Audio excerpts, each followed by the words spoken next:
Good morning and welcome to the DFS Army YouTube channel. I am Razzle11 and you can find me on X at Razzle11Grinds. We are going to take a look at pitching for today, the 1st of September. New month. We'll see if we get a new Mookie Betts or if he continues to just absolutely destroy the ball. 2 home runs last night in a matchup against Acuna after Acuna hit a grand slam. Uh, Pretty exciting game. But let's take a look at pitching for today. Our weather station is not updated quite yet this morning, so we'll have to wait and check into the weather as the day goes on.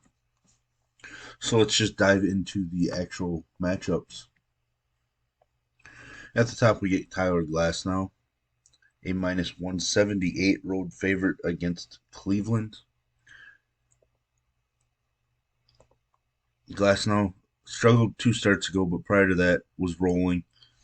Came back out last time and was dominant against the Yankees. The one thing that was missing were strikeouts, which is a little surprising because the Yankees had been striking out quite a bit.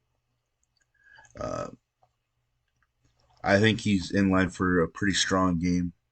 His ceiling may not be as strong. While the Guardians have been striking out more in the second half, they still do suppress some strikeouts a little bit. So, uh, Glasnow may not have a double-digit strikeout ceiling in this matchup, but I still think he's a strong pitcher for us this evening.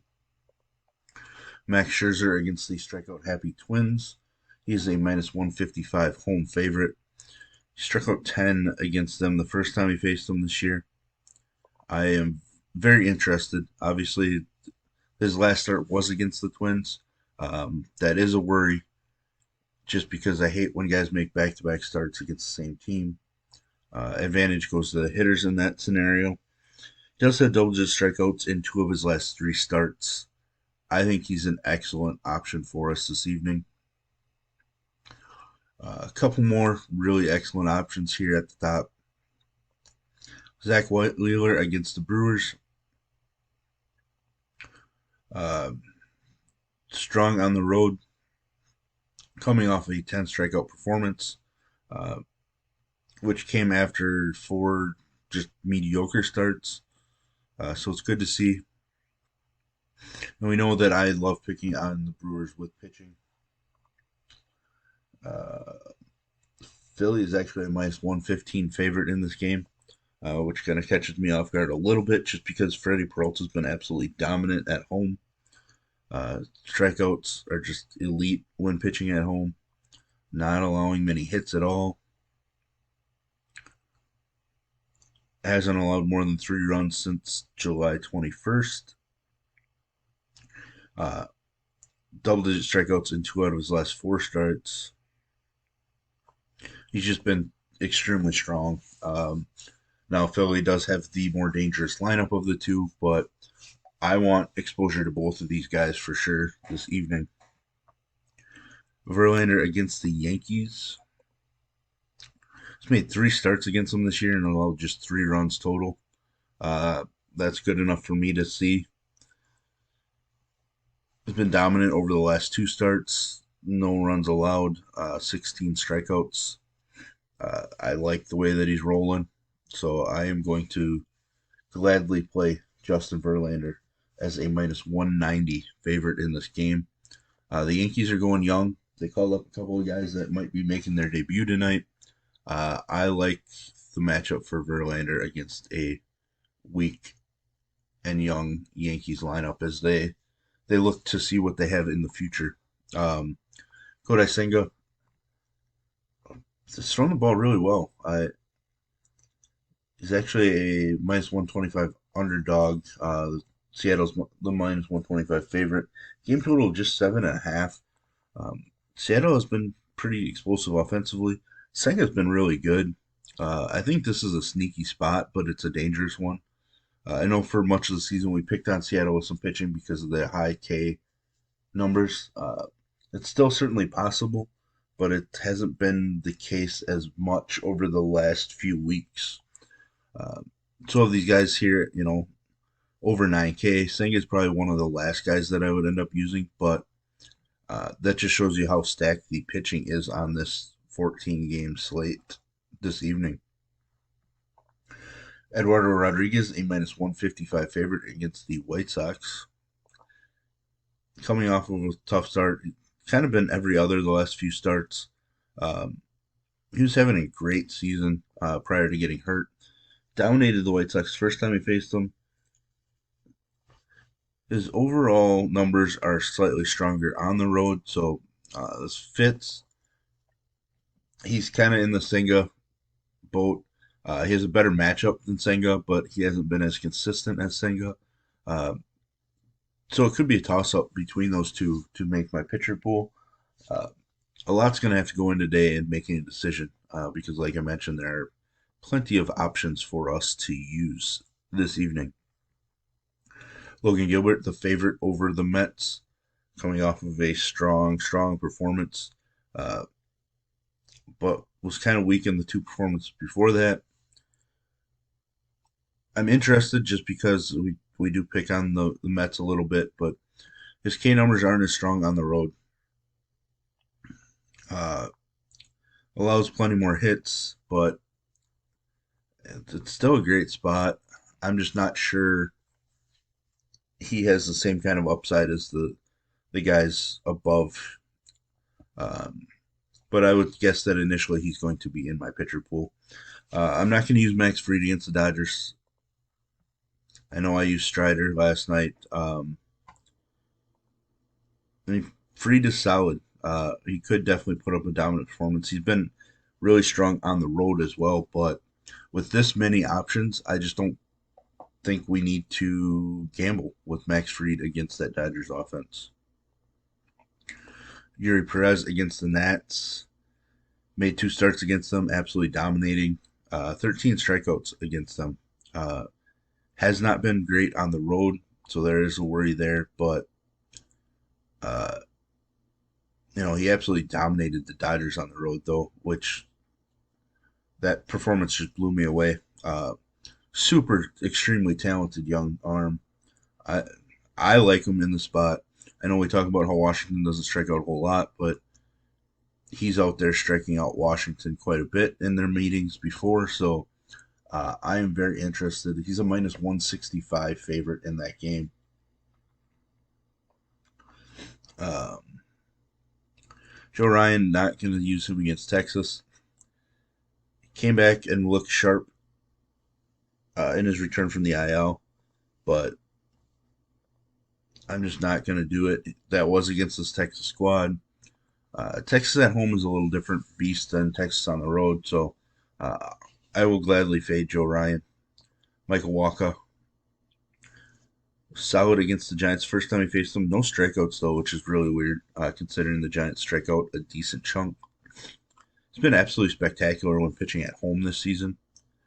Coming off a rougher start against Milwaukee, but prior to that was rolling.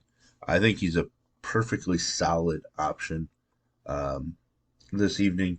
It's a minus 135 favorite.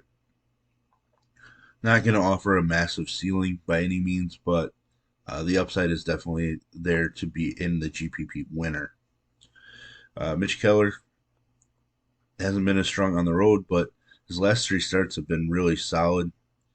Uh, St. Louis is underachieving pretty strongly. Um, I don't know that I'm going to go to Keller. St. Louis is a minus 120 favorite in this game. Uh, but I'm at least intrigued enough to consider him as the day goes on, just because obviously we know that St. Louis lineup is just, I don't know, giving up, which is weird. Expected so much out of that offense this season, but they could play it, turn it on down the stretch. Not that it means anything because they're not making the postseason or anything, but uh, St. Louis does traditionally perform in the second half.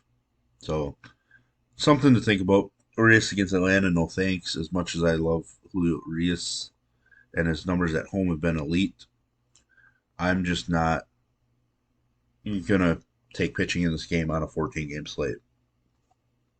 Similar to what I said about Freed, if Urias beats me, he beats me. I'll have to live with that decision, and I'm perfectly fine with living with that. James Paxton shut out Kansas City the first time he faced him. Hasn't been as strong on the road. Hasn't been very sharp over the last couple starts. Uh, I'm probably not getting there. He is a minus 190 favorite. Game total at 9.5 right now. Uh, I might just have to pass on Paxton and wait till he starts doing it again. Uh, I know we do pick on Kansas City a little bit with pitchers, so there will be some ownership on Paxton. I just think I'm gonna pass.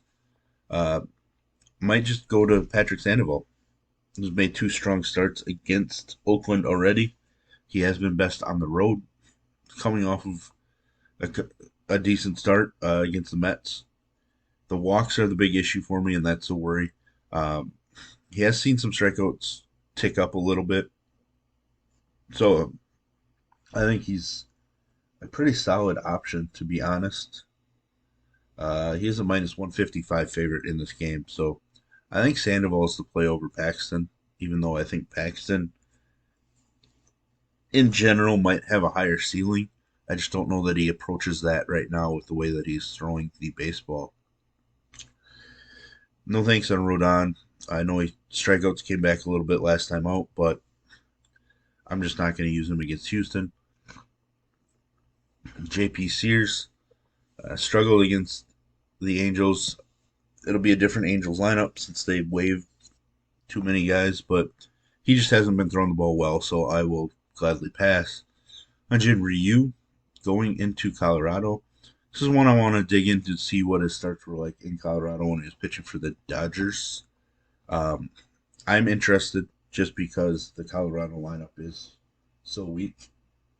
And we saw some of the Braves pitchers do pretty well here in this most recent series. Um, and he's throwing the ball pretty well. So at 6,300, that seems like a steal. He's a minus 190 favorite. But I'll have to dig in and make a decision based on previous and figure out if the risk is worth it, really, or if he has enough upside for us. Toussaint has been better at the road or at home. Sorry, coming off a really strong start against Oakland. Strikeouts weren't really there. Strikeouts haven't been there the last few starts. Walks are definitely there. I don't think I'm going to get to Toussaint in the game, but I understand people wanting to pick on some of the Detroit lineup. I'm just going to end up passing. Dakota Hudson has been at his best at home, coming off a rough start, but prior to that, against the Mets, he was really strong. Against the Twins, he was really strong. Oakland, he was mediocre. He's not a huge K guy, huge ground ball guy. Ks can happen, so there is some upside to him. I just don't know that with all the pitching and all points being at a premium at the pitching position, I just don't know if I'm going to end up punting down here because I'm just not sure that he has enough upside for this slate, but he's in the consideration for me. Quantrill in his return from the IL, no thank you. Cole Irvin, probably not. Back flexing, nobody down here intrigues me at all. So there you have it. There's kind of the first look. I think we probably dropped it down to about 12 guys at first look that are in consideration. As the day goes on, we'll drop it down to 8, hopefully. 14 game slate. It might be tough to drop it below 9 or 10, but I will do my best to create an 8-man pitcher pool and make it available for members of DFS Army. If you enjoy what I do, please hit the like button, hit the subscribe button, turn the notification bell on to get the alert anytime we drop videos here at DFS Army. And if you want to join us, get access to our coaches, tools, sheets, etc., Discord, I'll put links in the description below. You can use promo code RAZ, that's RAZ, for 10% off monthly. And as always, best of luck, everybody.